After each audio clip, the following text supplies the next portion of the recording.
Mismo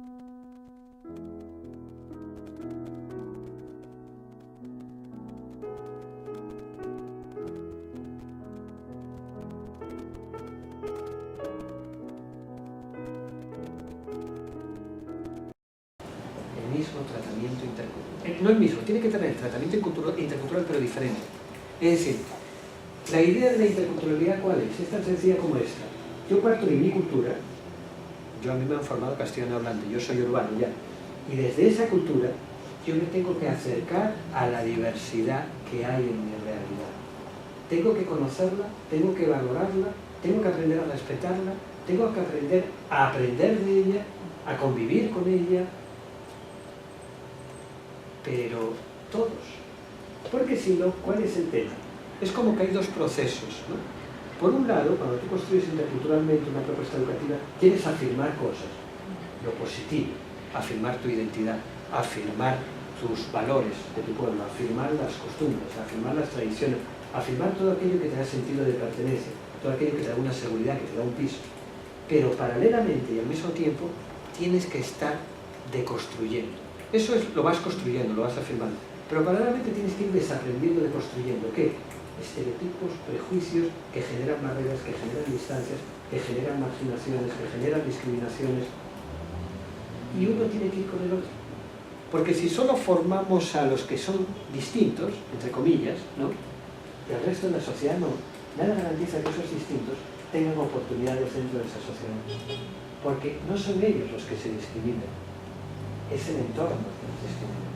La forma de que eso desaparezca es que todos desaprendamos cosas que históricamente hemos construido, no como personas, sino como sociedad, por eso es más peligroso. Acá, este currículo entra a uno de los elementos más complejos y normalmente no se habla, que es la mentalidad colectiva. Cuando durante mucho tiempo en un pueblo se da una situación, se incorpora al subconsciente colectivo. Es decir, sin que nadie te lo enseñe, sin que nadie te diga en un momento de tu vida que ellos son diferentes, que ellos son menos que ellos, hay una práctica, hay algo en tu entorno que te hace aprender, inconscientemente. Y por eso mucha gente le llama la atención cuando haces alguna dinámica que se reflexiona sobre situaciones discriminatorias, hay mucha gente que se sorprende de decir, entonces yo discriminé, como si yo ni me había dado cuenta, no tenía la intención, pero lo hice, porque lo tienes dentro. Has aprendido a vivir y convivir en esa relación de discriminación. El Perú es una realidad muy compleja, pero si os dais cuenta, la mayor parte de sociedades donde hay discriminación, que son prácticamente todas las sociedades que conozco, tienen elementos discriminatorios, suele discriminarse la mayoría del país a la minoría externa. Y en el Perú es absolutamente al inverso. El sector más discriminado es el autóctono, el poblador nato de acá. Y no es una minoría, es una mayoría. Entonces tú dices, qué complejo, ¿no?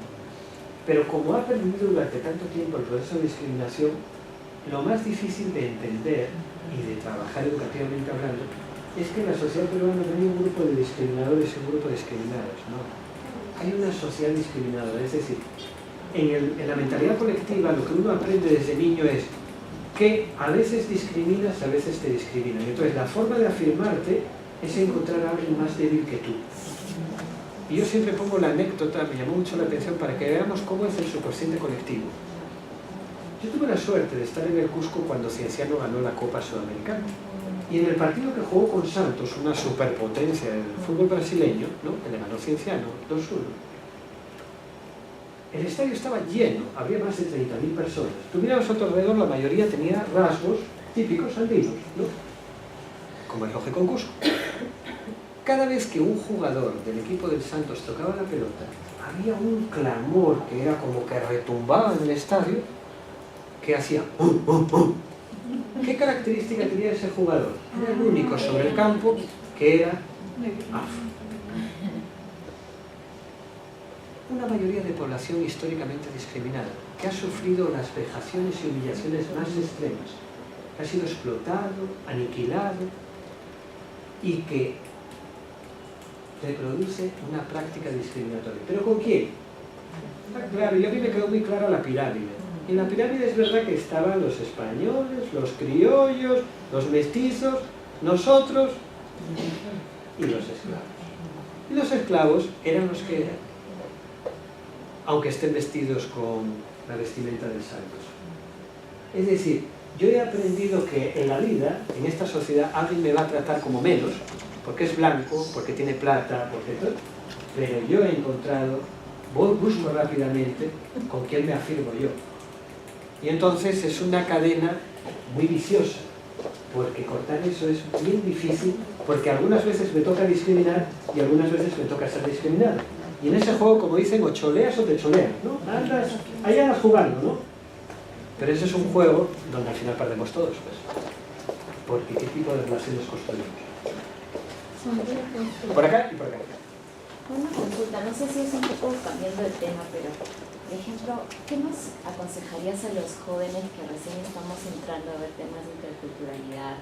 O sea, ¿qué consejos nos darías como un poco para potenciar este tema? Mira, te cuento lo que me pasó a mí, que yo soy de Ayacucho, y cuando vine a estudiar a la universidad acá, nunca me había problematizado sobre el tema intercultural. Cuando llegué aquí, hubo procesos de choques culturales y todo, entonces uno realmente recién va pensando. Y este es como mi primer curso donde estoy reflexionando más a fondo sobre el tema, donde conozco a personas que trabajan sobre el tema. Entonces, ¿qué nos aconsejarías en temas de formación? Porque realmente a la larga yo voy a volver a mi tierra para trabajar allá. O sea, ¿qué nos aconsejas para de verdad hacer algo más serio allá? Con toda la humildad que es aconsejar, es muy delicado, ¿no? Qué responsabilidad, porque sé luego que me va a llamar por teléfono. No, ya se me escucho, y me dijiste, pero no funciona, y ahora qué hago. Ya están aquí, son 30.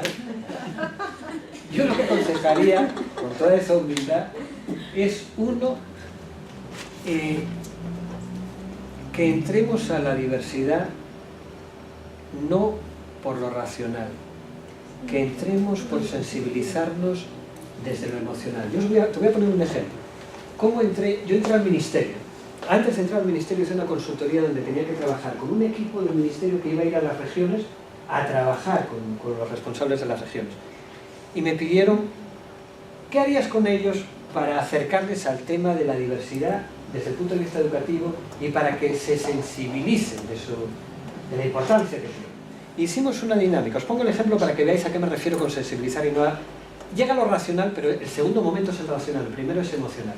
Hicimos una dinámica que se llama la brecha de la desigualdad. La brecha de la desigualdad, pongamos que esto es un espacio muy grande, que hubiera 20 metros entre una pared y otra, y en una pared se ponen todas las personas uno al lado del otro, ¿no? Una hilera.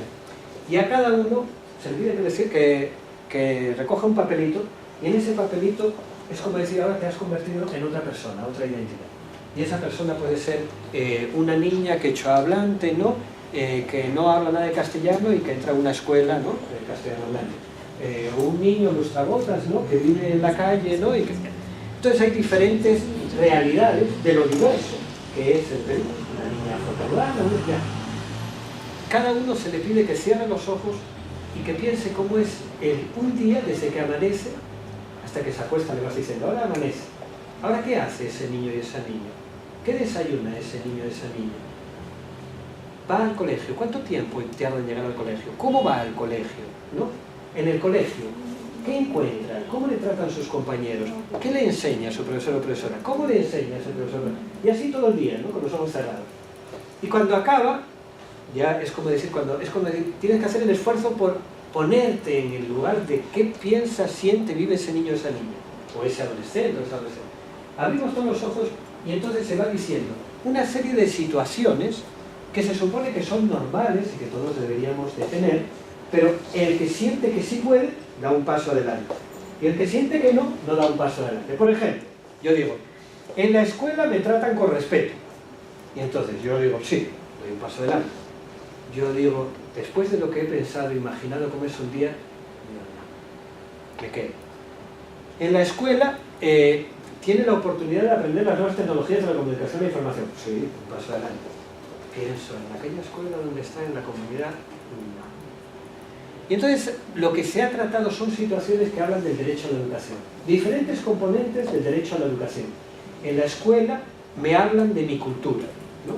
En la escuela valoran el conocimiento de mi comunidad, ¿no?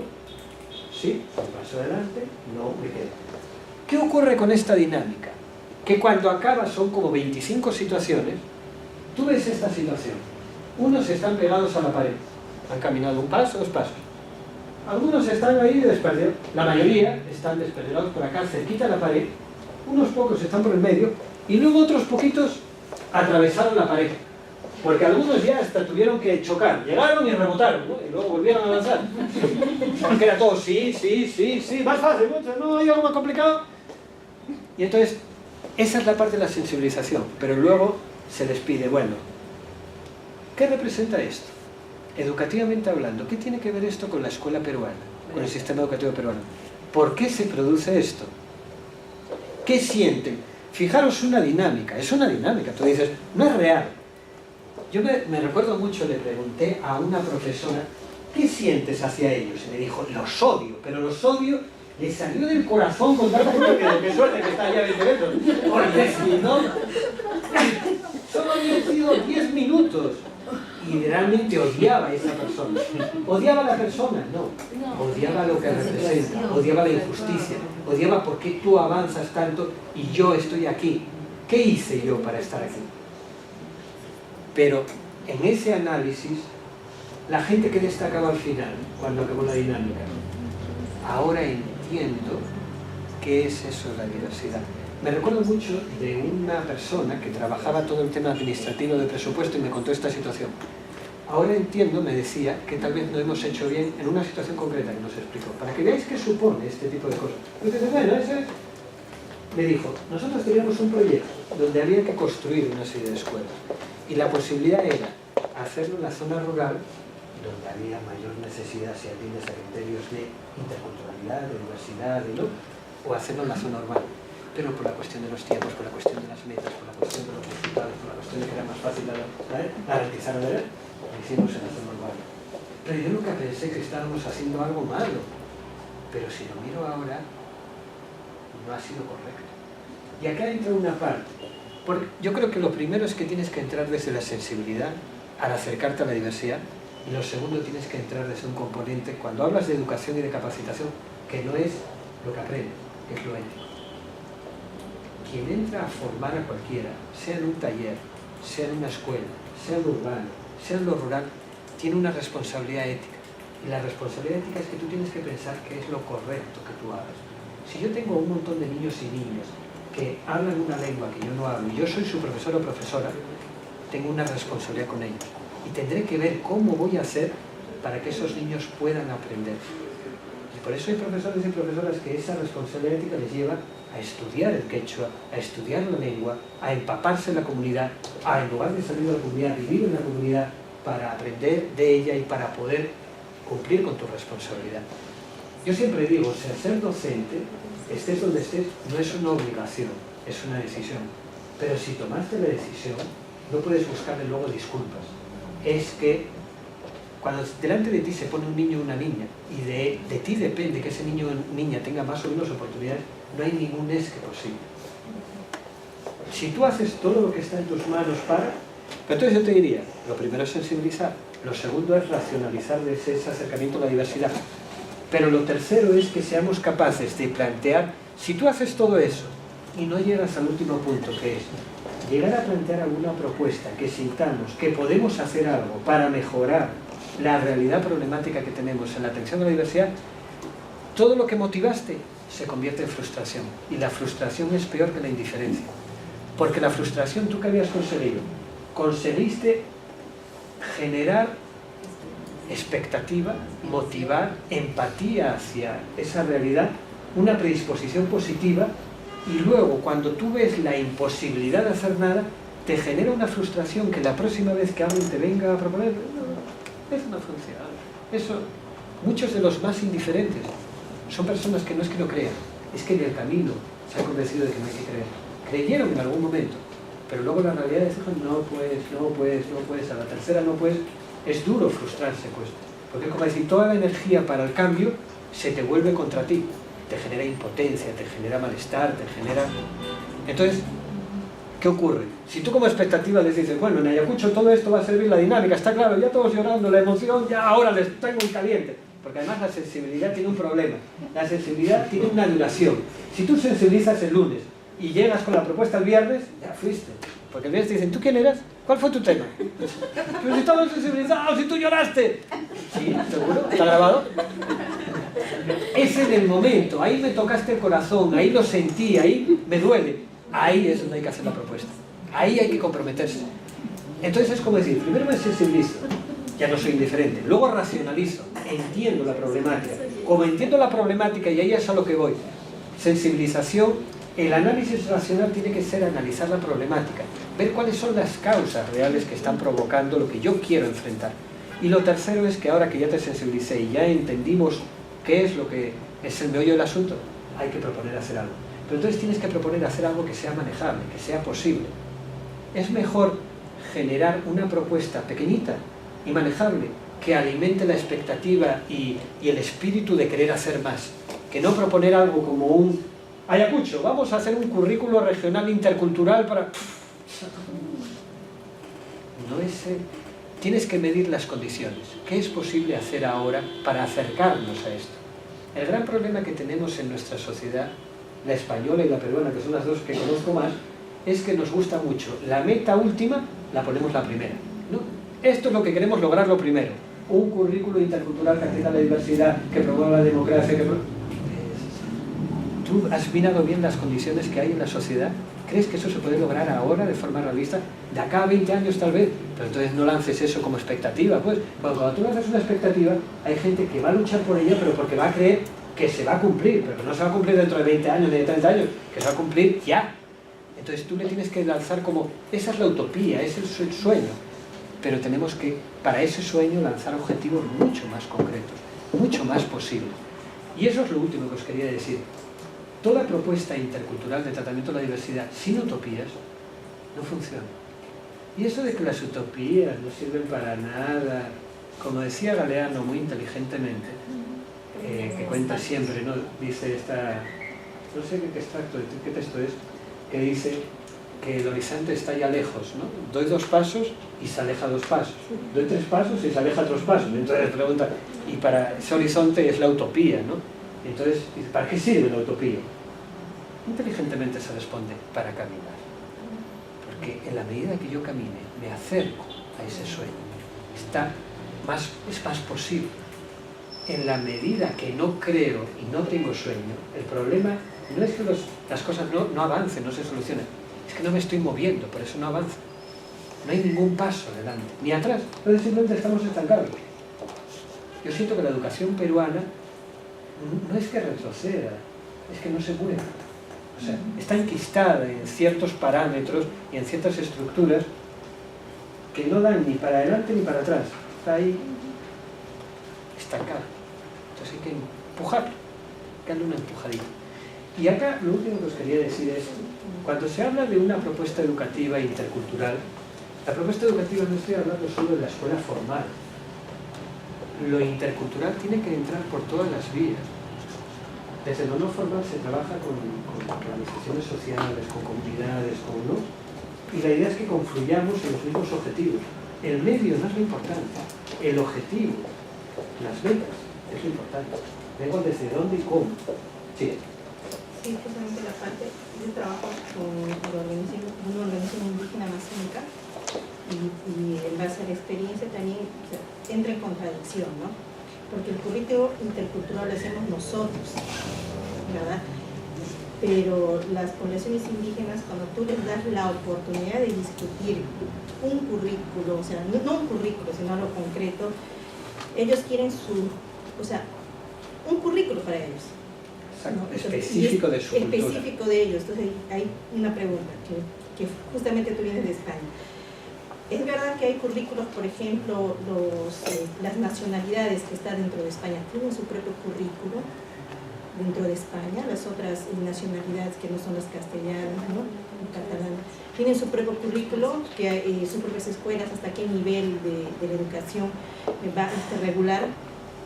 Entonces que se podría asemejar más a eso, porque un currículo intercultural desde nosotros sigue siendo nosotros hacia ellos, hacia los pueblos indígenas, ¿no?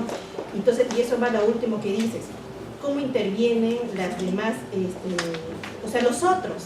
que no somos nosotros, ¿cómo intervienen ellos activamente en la construcción de un currículo?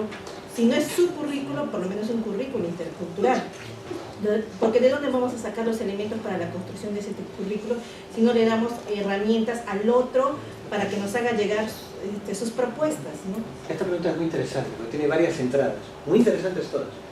La primera es, tendríamos que distinguir que a nivel nacional, esto es lo que es bien difícil, por ejemplo, para los pueblos que tradicionalmente han estado excluidos, es muy difícil de entender. Lo difícil de entender es que necesitamos que en lo nacional esté lo común para todos. Es decir, en lo nacional no puede estar el quechua, no puede estar el asánica, no puede estar el aguajún, porque yo no puedo garantizar que todos los ciudadanos peruanos aprendan las 47 lenguas. O sea, es ahora mismo imposible. Ojalá que de acá a unos años tú pudieras elegir al menos la lengua que está en tu región, que pudieras aprenderla, porque es parte de tu cultura, más cercana. Pero lo nacional, el currículo nacional, la propuesta nacional, lo que tiene que acercarte es a que conozcas la diversidad, para que tú, es algo así, para que tú te construyas sabiendo que tú tienes algo común con muchos que te da un sentido de pertenencia, pero que tú te construyes esa identidad también, viendo a otros que son diferentes, pero con los que también tienes vínculos comunes que te dan otro sentido de pertenencia. Es decir, para que nos entendamos, yo cuando me construyo mi identidad, pongamos, yo me construyo como identidad de mi comunidad San Pedro de Pituyaco. Ya, todos vivimos juntos, todos compartimos, ya, eso es una identidad. Pero además esa identidad luego yo descubro en mi formación que hay otras comunidades distintas a la mía, pero que todos nos caracterizamos por ser aguajún. Y tenemos tantos elementos comunes que eso me da otro nivel de identidad, que es como aguajún. Pero luego empiezo a conocer dentro de esta formación que hay pueblo también asánica, que hay pueblo también jacaru, que hay pueblo también, y descubro que como pueblos originarios amazónicos tenemos tanto en común que me da otra identidad como pueblo amazónico. Pero luego descubro a los andinos, a los quechos, a los aymaras, aunque están en el Andi y nosotros en la Amazonía, descubro que seguimos teniendo tantas cosas en común que me da otra identidad más amplia, como pueblo originario. Pero luego descubro también al blanquito y al afro y a todo, y ese luego no es que vaya cada uno, sino simultáneamente voy construyendo por eso. Y al descubrir a todos esos y ver también lo común que tenemos y compartimos históricamente, tal, siento que también tengo una identidad peruana. ¿Qué es lo que ha hecho la escuela? Empezó al revés. Identidad nacional, himno nacional, todos somos peruanos, peruanas, los símbolos patrios. ¿Qué es eso? ¿Qué identidad es esa? La identidad te la da un símbolo patrio, la bandera es un símbolo, el escudo es un símbolo, son símbolos. No son cosas concretas. El niño construye desde lo concreto, no desde los símbolos. Por eso cuando se pone a los niños a cantar el himno nacional a los 3 años, digo, mis respetos, pero si crees que eso es promover la identidad nacional, bueno. Pero ¿qué ocurre? En lo nacional está lo común para todos. Yo me tengo que acercar a lo diverso, pero desde que soy bien pequeño. Porque acá es donde viene el problema que tú ya tienes y que tenemos todos. Cuando a mí me afirman la identidad desde muy pequeño, solo, yo sin el referente del otro, yo lo que estoy construyendo realmente no es interculturalidad, es intraculturalidad. Es decir, yo me estoy afirmando hacia adentro, hacia adentro, hacia adentro. Me estoy fortaleciendo en lo mío. Cuanto más me fortalezca sin tener el referente del otro, más difícil me va a ser aceptar al otro, al distinto, porque va a ser demasiado distinto para mí. Es decir, ahora lo que está claro es que tú tienes que construir la identidad en la alteridad. Es decir, yo tengo que reconocerme a mí y mi sentido de pertenencia más pequeño, más cercano, pero al mismo tiempo ver a los que son distintos, pero también forman parte de una realidad a la que pertenezco. Si no, no lo voy a poder aceptar o me va a costar muchísimo. Pero yendo a lo que tú dices, si acá está lo común, claro, los pueblos originarios van a decir, pero acá no está todo lo que yo quiero. Es que no es acá donde tiene que estar. Pero acá tú ya estás. Tú, pueblo aguajún, tú, pueblo asánica, ya están. Todos te van a conocer. Pero no te van a conocer con tanto detalle, pues. Porque no son como tú aguajún, no son como tú asánica.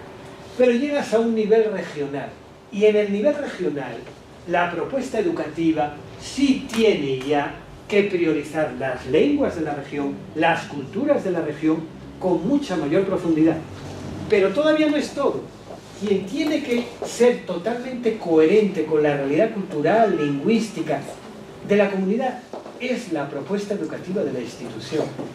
¿Cuál es el gran problema? Que que es el elemento fundamental, acá es donde está. Las instituciones educativas no tienen propuestas educativas, no tienen, o las tienen, pero son falseadas. O sea, tienen proyectos curriculares que son un documento, una formalidad que algunos son copiados, otros son encargados, no son construidos. Entonces ese es el problema, que nosotros estamos yendo de arriba hacia abajo, pero el proceso realmente tendría que ser en ambas direcciones. ¿Por qué? Acá en lo nacional ya tenemos un problema. Ya, yo quiero incorporar los conocimientos de los pueblos. ¿Dónde están esos conocimientos? ¿Dónde están sistematizados? ¿No están? ¿Y ahora qué hacemos? Exacto. Nosotros necesitamos, desde acá puede estar la voluntad, pero desde acá hay que alimentar ese conocimiento de la diversidad. Son en ambas direcciones, si no, no va a ocurrir. Pero yo os digo, una de las tensiones fundamentales que vais a ver en la presentación es entre el etnocentrismo y el pluralismo cultural. Si al final la opción es que el Perú tenga 47 currículos, uno para cada pueblo, y cada uno de esos pueblos desconozca la totalidad a la que pertenece, eso, siento decir, es etnocéntrico. No hemos solucionado el problema, lo hemos multiplicado por 47. Hay 47 realidades desligadas de. Otra cosa es que yo tenga un currículo regional que responda a la diversidad, que no es de un solo pueblo. Por ejemplo, Cusco son 7 realidades culturales distintas. Una andina predominante quechua y 6 amazónicas. Entonces, claro, yo me recuerdo cuando yo estaba en Cusco se hizo el proyecto del currículo regional, que tenía como eje transversal la interculturalidad. Y todo el discurso intercultural era de lo andino. ¿Y lo amazónico? Esos pueblos son cusqueños también. No existen. Es decir, etnocentrismo. Yo lo miro todo desde mi cultura, que por si acaso es mejor que el resto. Pluralismo cultural. El pluralismo quiere decir, a nivel nacional tenemos que mirar a la totalidad. A nivel regional, a la totalidad de la diversidad que hay en mi región. Y a nivel de la institución, tengo que responder exclusivamente a la cultura y a la lengua de estos niños y niñas. Y ahí tiene que ser totalmente coherente. Tiene que ser comunidad y escuela, tendrían que ser 2 espacios donde se hable lo mismo, en la misma lengua, con las mismas tradiciones, y podría empezar el año escolar con un pago a la tierra en lugar de empezar con un discurso. ¿Por qué? Porque estás en medio de una comunidad donde eso es vinculante, pues. Pero lo que tú estás dándote cuenta es que, volvemos a la pregunta que os hice, ¿se dan las condiciones para? ¿Cuál es su reto a nivel de los que trabajamos con diferentes pueblos originarios? Sistematizar, investigar y sistematizar todo el conocimiento que tiene. Porque como no lo hagamos, la escuela lo que nos va a pedir es, ¿qué enseñamos? Pero yo no creo que nosotros debemos sistematizar ni investigar, porque tenemos que darse herramientas a los miembros de ese otro totalmente pueblo, de acuerdo, para que ellos lo puedan hacer. Claro, me refiero al proceso, como proceso. Porque en el fondo lo que tú dices, ¿qué es lo que tendríamos que hacer pensando en el mediano largo plazo? Que los propios pueblos se apropien de la herramienta para construir. Es decir, que sean los protagonistas de su historia. Hasta ahora son como los secundarios, ¿no? Hablamos en nombre de ellos, proponemos en nombre de ellos, pero no funciona. Ahí tendríamos que transversalizar algo que en Colombia ya está mucho más avanzado, que es lo que llaman el enfoque diferencial, que tiene que ver con que no solo planteas políticas para los excluidos de la sociedad, sino que planteas políticas donde ellos son los actores que construyen su propia política.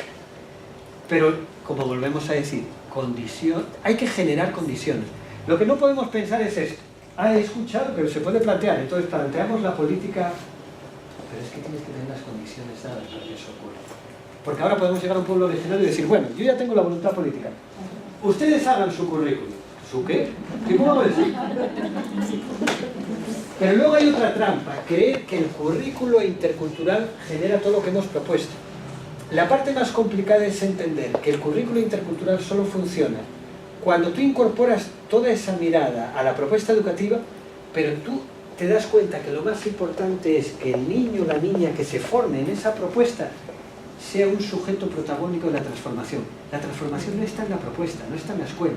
La transformación tú apuestas por esa generación de niños y niñas que les formas para que ellos tengan las herramientas para cambiar las cosas. Y entonces, como tú dices, al final lo que te interesa es transferirles, no es decirles cómo es, porque si no caemos en lo de siempre, es por tu bien. Las ONGs, con muy buenas intenciones, a veces han generado problemas. un modelo de desarrollo que se lleva a la comunidad. Y la comunidad te dice, pero no me interesa. No, pero si es por tu bien, es que no entiende. Claro que entiende, pues. Lo han entendido perfectamente, por eso te dicen que no les interesa. Porque lo entendieron. El que no entiendes eres tú. Pero tienes tan buenas intenciones y tienes una mirada tan etnocéntrica que tú estás considerando que ellos no ven, no entienden, no saben lo que necesitan, y tú sí. Una de las tensiones más graves y más delicadas es la etnocéntrica, porque la etnocéntrica, cuando se abre a lo intercultural, puede hacer que una sociedad muy diversa, en lugar de fortalecerse, se fragmente. Independencia. Mejor somos independientes.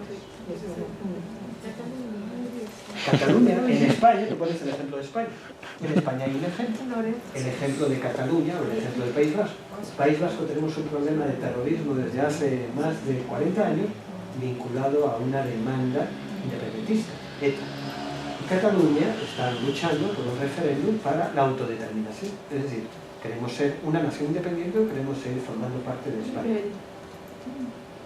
¿Qué ocurre? Que en España, como tú dices, os voy a contar lo bonito y lo no tan bonito. Lo bonito es que es cierto, educativamente hablando, se han conseguido niveles de autonomía muy grandes.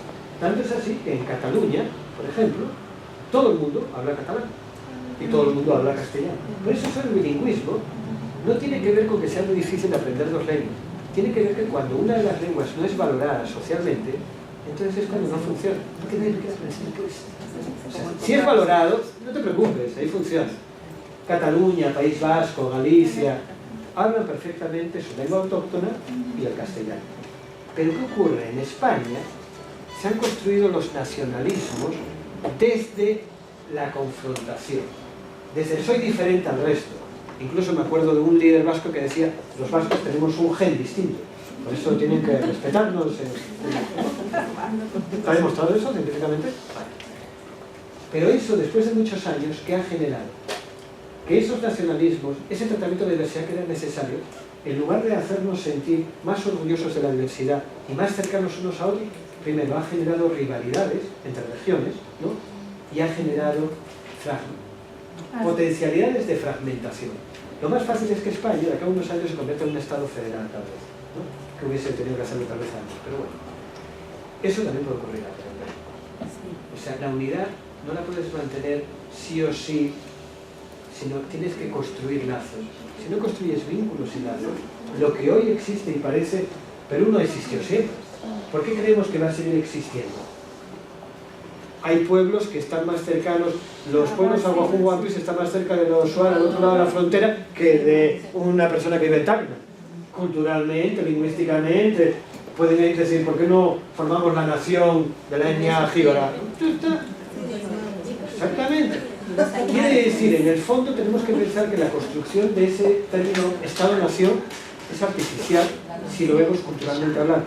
Entonces, si se quiere construir un proyecto Perú, para mí, educativamente, la única forma es que primero todos sintamos que pertenecemos a algo común, tenemos que conocer a nosotros y sentirnos cercanos a nosotros, y luego que se respete mi necesidad de que yo pueda formarme desde mi propia realidad cultural.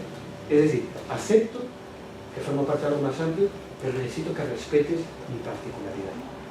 Tiene que ser uno con el otro, pero ambos. Si prescindes de cualquiera de los dos, hay un problema. Si prescindo de lo general para potenciar solo lo propio, pues es un pensamiento etnocéntrico donde yo lo voy a mirar todo desde lo propio, y lo mío va a ser solo lo bueno. Os pongo un ejemplo. Me acuerdo de una reunión de la CONEIS, donde están representantes de las organizaciones indígenas